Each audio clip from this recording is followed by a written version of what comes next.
భాగ్యనగరంలో 45వ సామూహిక గణేష్ నిమజ్జనోత్సవానికి ఏర్పాట్లు జరుగుతున్నాయి. ప్రభుత్వంలో డివిజనల్ మున్సిపల్ డివిజన్ దగ్గర నుంచి మొదలు పెట్టుకుంటే ముఖ్యమంత్రి స్థాయి వరకు కూడా అన్ని స్థాయిల్లోపట చర్చించడం జరిగింది.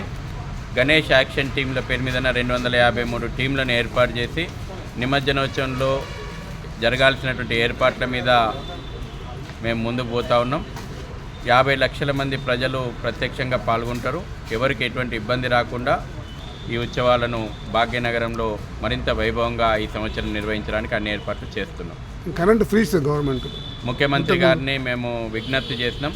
ప్రజలు సామూహికంగా చేసుకునేటువంటి ఈ ఉత్సవాల లోపల ఉచిత కరెంట్ ఇవ్వాల్సినటువంటి బాధ్యత ప్రభుత్వాన్ని. ఎందుకంటే ఇది ప్రజలు సామూహికమైనటువంటి ఉత్సవాల లోపల డైరెక్టివ్ ప్రిన్సిపల్స్ అవే చెప్తుంది భారత రాజ్యాంగము. ఏర్పాటు విద్యుత్ కానీ, మంచినీరు కానీ, పారిశుద్ధ్యం కానీ, ప్రజల యొక్క ప్రాథమిక అవసరాలు తీర్చే ఏర్పాట్లు చేయడం ప్రభుత్వం యొక్క విధి. కాబట్టి గతంలో మేము అడిగితే ప్రభుత్వాలు కొంత వెనక ముందాడినాయి. ఈ ముఖ్యమంత్రి గారు సానుకూలంగా స్పందించి ఉచిత విద్యుత్తును మండపాలకు ఇవ్వడానికి నిర్ణయం తీసుకోవడం అభినందనీయం. ఈ సందర్భంగా భాగ్యనగర్ గణేష్ ఉత్సవ సమితి ముఖ్యమంత్రికి అభినందనలు తెలియజేస్తా ఉన్నాం. ఇంకా పోలీసుల నుంచి ఎటువంటి వేధింపులు లేవు. పూర్తి సమన్వయము, సహకారం ఉంది. ఇంటిమేషన్ ఇస్తే సరిపోతుంది. నిర్వాహకులు అవసరమైనటువంటి ప్రాథమికమైనటువంటి సమాచారం పోలీసులకు ఆన్లైన్ ద్వారా అందిస్తే సరిపోతుంది. మున్సిపల్ వాళ్ళు అన్ని ఏర్పాటు జీహెచ్ఎంసీ, రంగారెడ్డి, మేడ్చల్ ఈ 3 రెవెన్యూ అధికారులు అన్ని ఏర్పాట్లు కూడా ముమ్మరంగా చేస్తున్నారు. వాటర్ వర్క్స్ వాళ్ళు ఎక్కడైతే మండపాల వద్ద అన్నప్రసాదాలు అందిస్తారో వారికి సమాచారం చెప్తే వాళ్ళు ఫ్రీ ట్యాంకర్స్ సప్లై చేస్తారు. నిమజ్జన ప్రాంతాల్లోపట నిరంతరంగా మంచినీరు అందిస్తారు. సుమారు 31 లక్షల మంచినీటి ప్యాకెట్లు అందివ్వడానికి వాళ్ళు అంగీకరించారు. ఇంకా సంఖ్య పెంచాలని మేము చెప్పినాము. సుమారు 50 లక్షల మంచినీటి ప్యాకెట్లను అటు వినాయక సాగర్తో పాటు నగరం చుట్టూ జరిగేటువంటి నిమజ్జన ప్రాంతాల లోపల భక్తులకు అందించడానికి వాటర్ వర్క్స్ అన్ని ఏర్పాట్లు చేస్తుంది. ఈ టస్కర్లు నుంచి పోలీసుల వేధింపు కానీ ఆర్టీఏ అధికారులు ఒకరోజు ముందు 16 సెప్టెంబర్ రోజున నగరంలో ఉన్నటువంటి 13 ఆర్టీఏ సెంటర్ల వద్ద ప్రభుత్వం నిర్ణయించినటువంటి రేట్లకు వాహనాలు అందిస్తారు. దానికి వాహనం కావాల్సినటువంటి వాళ్ళు భాగ్యనగర్ గణేష్ ఉత్సవ సమితి కార్యాలయం బెహతి భవన్కి వచ్చి టోకెన్ తీసుకెళ్తే ఆ టోకెన్ ఆధారంగా వాహనాలు ఆర్టీఏ అధికారులు అందిస్తారు. బెహతి భవన్లోని భాగ్యనగర్ గణేష్ ఉత్సవ సమితి కార్యాలయం నిమజ్జనం పూర్తయ్యే వరకు 24 గంటలు మండప నిర్వాహకులకు అందుబాటులో ఉంటుంది. మండప నిర్వాహకులు బెహతి భవన్ లోపల ఆ టోకెన్ తీసుకొని వెళ్ళాలి. Phone number 24740044. ఎండోమెంట్ డిపార్ట్మెంట్ తోటి కూడా మేము విజ్ఞప్తి చేస్తాం.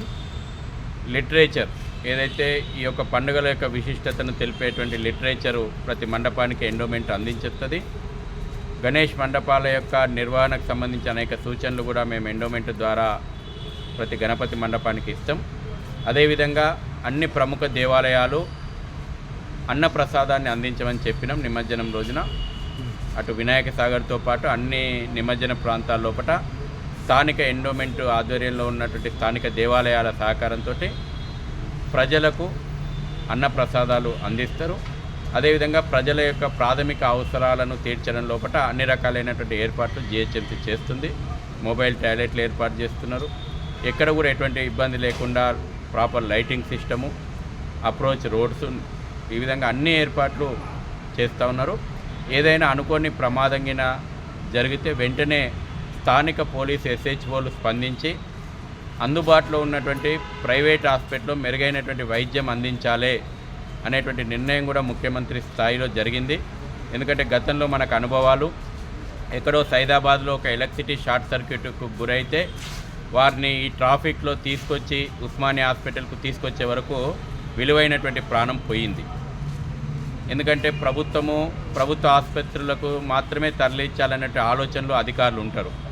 మేము ఈ విషయాన్ని ఆ రోజు ట్రాఫిక్ చాలా ఇబ్బంది మూమెంటు కాబట్టి అటు ఉస్మానియా హాస్పిటల్ పోవాలన్నా, గాంధీ హాస్పిటల్ పోవాలన్నా గంటల సమయం పడుతుంది. కాబట్టి ప్రాణాలు కాపాడడం ప్రాథమికమైనటువంటి డ్యూటీ.